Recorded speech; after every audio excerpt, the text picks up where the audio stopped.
পরিকল্পিত করে চোরাগোপ্তা হানা সিআরপিএফ কি করবে? সিআরপিএফ তো প্রত্যেক গলিতে প্রত্যেক বাড়িতে পাহারা দিচ্ছে না। চিন্তার বিষয় তো বটে, বাংলায় আইন শৃঙ্খলা কত দূরে নেমে গেছিল এটা তার জ্বলন্ত প্রমাণ। যে নির্বাচন থাক আর না থাক, হারুক বা জিতুক, বাংলায় আইন শৃঙ্খলা ভেঙে পড়ার এটা একটা কুৎসিত চেহারা যে একজন নেতার পিএকে তাকে এইভাবে গুলি করে মেরে দেওয়া যায়। এটা সব থেকে বড় হচ্ছে যে পশ্চিমবঙ্গের আইন শৃঙ্খলার যে কি দুরবস্থা হয়েছিল, কত দূরে যে বাংলার আইন শৃঙ্খলা পরিস্থিতি নেমে গেছিল, কত ভয়ানক হয়ে গেছিল তার প্রমাণ। পশ্চিমবঙ্গের রাজনীতিতে এই খুনের সংস্কৃতি বন্ধ হওয়া দরকার এবং বন্ধ করতে হবে। সারা বাংলার সব মানুষকে এগিয়ে এসে এই খুনের সংস্কৃতি বন্ধ করতে হবে।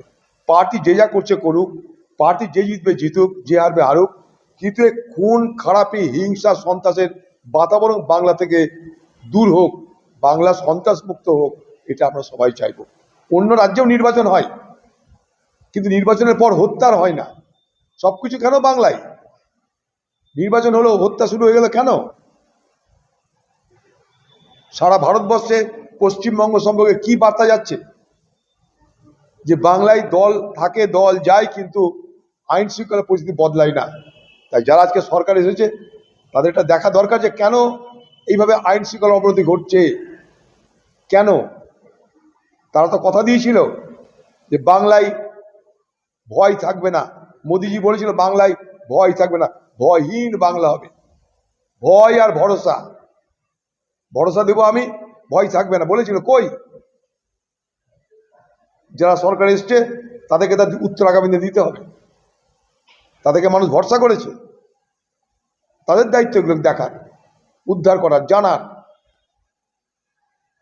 আমি না তুমি সেটা বড় কথা নয়, অপরাধীকে আন্দাজে ঢিল না মেরে অপরাধী খুঁজে বার করা হোক, তারপর সে কোন দলের কি পরিকল্পনা সেটা পরের প্রশ্ন। কিন্তু আগে থেকে আমি বলে দিতে পারি না এ করেছে সে করেছে ও করেছে। আগে অপরাধীটাকে বার করা হোক। পশ্চিমবঙ্গে আইন শৃঙ্খলার এই দুরবস্থা কেন সেটাকে জানা হোক।